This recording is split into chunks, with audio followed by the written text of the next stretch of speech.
Tips kung magpapagawa kayo ng bahay. So yun guys, alam nyo ba kung bakit hanggang ngayon karamihan sa sunog dito sa Pilipinas ay may kinalaman pa rin talaga sa electrical? Kasi yung mga tao dito sa atin, aminin man natin o hindi, marami talaga sa atin mga Pilipino yung pasaway. Pangalawang reason, marami sa atin hindi knowledgeable about sa electrical. Then pangatlo, kulang sa budget sa pagpapa-electrical kasi nafo-focus tayo sa construction ng bahay natin. Kaya kayo guys, kung nagpapagawa kayo ng bahay, ito yung mga dapat at hindi nyo dapat gawin. And by the way, save nyo nga pala itong video na to dahil sa dulo, sasabihin namin kung ano yung mga pinaka-safe at pinaka-magagandang gamitin kapag magpapa-electrical na kayo. So number 1, wag na wag kayo mag-octopus wiring. So yung octopus wiring, alam ko maraming guilty sa inyo dyan na ginagawa nyo to. So yung isang adapter, sasaksakan natin na napakaraming appliances o kaya napakaraming gadgets. Tendency kapag ginawa nyo yan, mag-overload yung adapter o kaya yung outlet kasi meron lang yung ampere capacity. So for example, yung outlet nyo is 10 ampere lang. Ngayon kapag sinaksakan nyo siya ng adapter tapos sinaksakan nyo siya ng maraming appliances, tataas ngayon yung demand ng kuryente kasi nga marami nang nakasaksak. So yung ampere capacity ng outlet na 10 ampere lang, dahil nga sa dami ng sinaksak nating appliances, mag-over siya dun sa ampere capacity ng outlet, then dun na siya magsusimulang masunog kasi nga nag-overload na siya. So syempre kapag nasunog ngayon yung outlet, possible din masunog yung mga appliances and possible talaga yung mag-cause na sunog.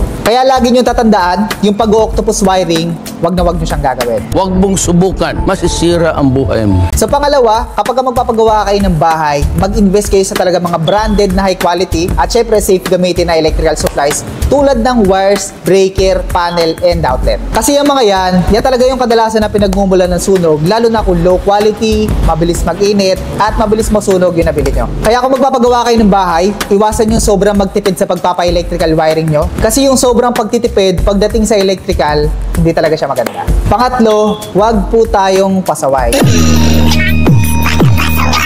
So yung ibig sabihin namin sa wag pasaway, yung mga nag-illegal wiring, mga nagja-jumper. So kung meron kayong kakilala ng mga ganyan, hanggat maaari daanin nyo sa matinong usapan, then kung talagang ayaw, i-report nyo sila. Yung electrical kasi, hindi yan birong bagay. So kung mahayaan nyo sila na mag-jumper, malaki yung possibility na madama yung bahay nyo na masunog kasi nga, yung mga jumper wire, yan yung kadalasan na nasusunog, pinagmumulan na sunog. And syempre, ayaw natin mangyari yon dahil nga, property and buhay yung usapan dito. And also, sa pagpapawiring ng bahay, meron tayong mga professionals sa tinatawag dyan. Meron tayong standard na sinusunod.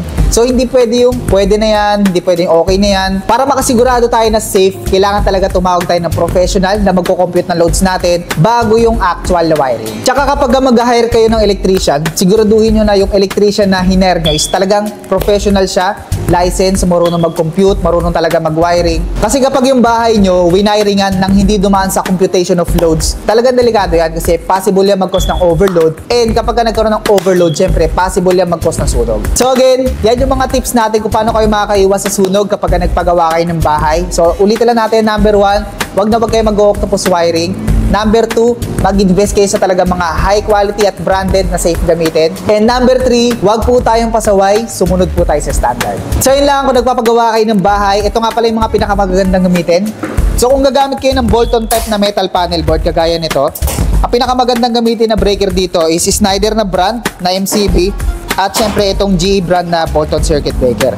Ngayon, kung gusto nyo gumamit ng mas murang version ng metal panel board tulad ng ganito mga plug-in type, pinakamagandang gamitin brand na circuit breaker dyan is itong GE brand na circuit breaker na plug-in type. So ito yung itsura ng plug-in type.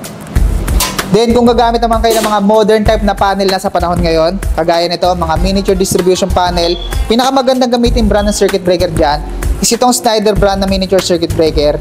At kung gusto nyo na mas mura ng konti pero quality, dito kayo sa Wixim na brand. Lastly sa wire, alam nyo na siguro leading brand na wires dito sa Pilipinas, PP, Phelps Dodge, or Philippines. So yun lang, share this video to your relatives and friends. And shoutout nga pala sa mga client namin na sinasadya pa kami dito sa store sa Karuhatan, Valenzuela City.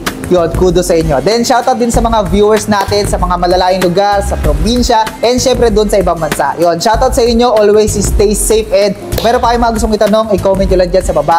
Kung meron kayong mga gusto i-canvas or i-quote, tawagan nyo yung message nyo lang kami, free quotation naman tayo. At kung around Metro Manila lang kayo guys, bisitahin nyo na kami dito sa store. Nandito lang tayo sa Karuhatan, Valenzuela City, malapit sa SM Valenzuela. So open tayo ng Monday to Saturday from 8 AM up to 4:30 ng hapon.